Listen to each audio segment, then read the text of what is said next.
আমাদের যে জুডিশিয়ারি পাওয়ার সেই অবধি ওরা কিছুতেই আমাদের সঙ্গে কোঅপারেট করছে না। We are not at all happy with the report. কসবাকাণ্ডে পুলিশের ভূমিকা নিয়ে ফের অসন্তোষ প্রকাশ করল জাতীয় মহিলা কমিশন। অভিযোগ সহযোগিতা করছে না পুলিশ, কমিশনকে কিছু জানতে দেওয়া হচ্ছে না। 29শে জুন ক্রাইম স্পটের ছবি তোলা নিয়ে পুলিশের সঙ্গে সংঘাতে জড়ান জাতীয় মহিলা কমিশনের প্রতিনিধিরা। ছবি হবে না, না ছবি হবে না, ভিডিও কপি হবে না। পুলিশ বলল আপনারা যদি ছবি তোলেন আমাদের সেটা সিজ করতে হবে। ঘটনার দিন জাতীয় মহিলা কমিশনের প্রতিনিধিরা যখন ক্রাইম স্পটের ছবি তুলতে যান তখন পুলিশ জানায় ক্রাইম স্পট সিল করা আছে, ছবি তোলা যাবে না। কমিশনের প্রতিনিধিরা পুলিশকে জানান জাতীয় মহিলা কমিশনের গাইডলাইনে তোলার অনুমতি আছে। এই নিয়ে প্রায় 1.5 ঘন্টা টানাপোড়েনের পর ভেতরে ঢুকতে পারেন কমিশনের সদস্যরা। সেদিনের ঘটনা নিয়ে কলকাতা পুলিশের কাছে অ্যাকশন টেকেন রিপোর্ট চেয়ে পাঠায় জাতীয় মহিলা কমিশন। সেই রিপোর্ট পাওয়ার পরই চূড়ান্ত অসন্তোষ প্রকাশ করলেন কমিশনের প্রতিনিধি। আমাদের ফটোগ্রাফ করতে দেওয়া হয়নি, ভেতরে ঢুকতে ক্রাইমসের সমস্ত almost everything was under lock and কি।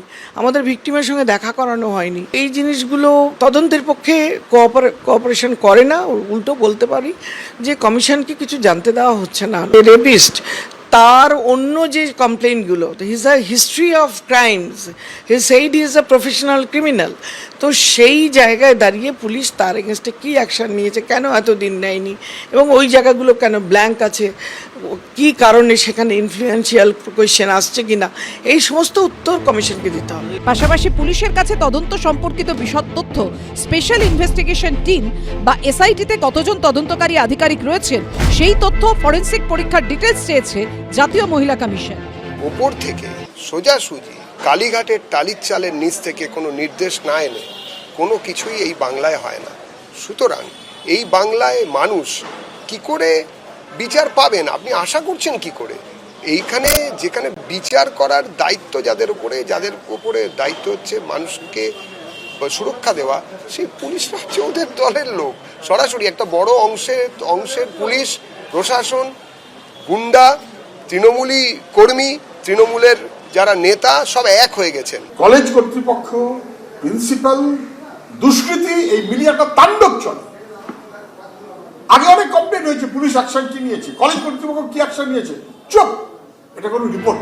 পুলিশের পাঠানো অ্যাকশন টেকেন রিপোর্টের পাল্টা আরেকটি রিপোর্ট তৈরি করছে কমিশন। কিছুদিনের মধ্যেই সেটা লালবাজারে পৌঁছবে। পাশাপাশি সাউথ ক্যালকাটা ল কলেজ, যেখানে গণধর্ষণের মতো ভয়ঙ্কর ঘটনা ঘটেছে, সেই কলেজ কর্তৃপক্ষকেও চিঠি পাঠাচ্ছে জাতীয় মহিলা কমিশন।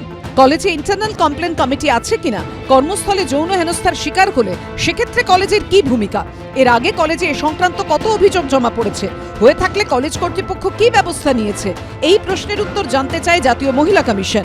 যখন পুনেতে বাড়িতে ঢুকে ডেলিভারি বয়সে যে রেপ করছে, যখন মধ্যপ্রদেশে সরকারি হাসপাতালে নার্সকে গলা কেটে খুন করছে, যখন উত্তরপ্রদেশে পুলিশ একজন ছাত্রীকে ধর্ষণ করছে, পরের পর ঘটনা দেশে ঘটছে, তখন এই জাতীয় মহিলা কমিশন কোথায় থাকে?